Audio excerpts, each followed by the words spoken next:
देवघर वाले बाबा की। Presented by Gopal Music Recording Studio, Ambedkar Nagar. Music by M.R.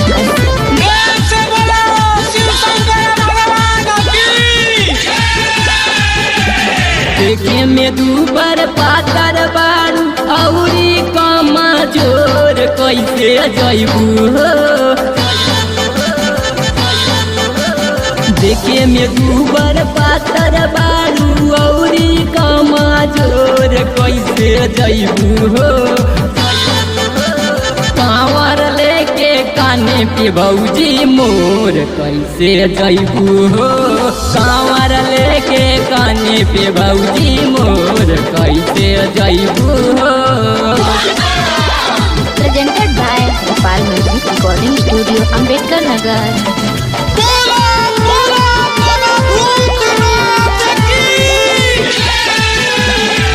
हवा बाजरिया से सुनादार के हो जालावा कैसे चढ़बू भौजी ऊँचे रे पहाड़ावा।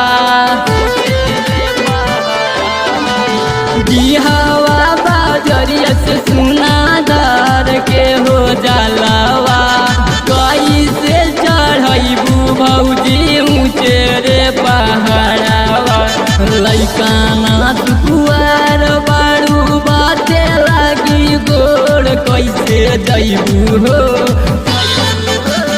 कांवर लेके काने पे भौजी मोर कैसे जैबू हो। कांवर लेके काने पे भौजी मोर कैसे जैबू हो।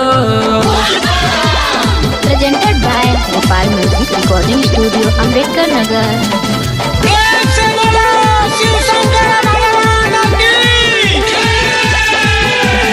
चाल नहीं पैबू बौजी कठिन डगरिया बड़ी दूर पाए भौजी भोला के नगरिया। चाल नहीं पैबू भौजी कठिन डगरिया बड़ी दूर पाए भौजी भोला के नगरिया। देवरवा कहल भौजी माना बतिया मोर कैसे जैबू हो। कांवर लेके काने पे भौजी मोर कैसे जैबू हो। कांवर लेके काने पे भौजी मोर कैसे जैबू हो। देखे में दूबर पातर बारू औरी कमा जोर कैसे जैबू हो।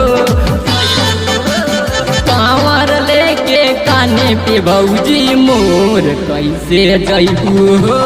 कांवर लेके काने पे भौजी मोर कैसे जैबू हो।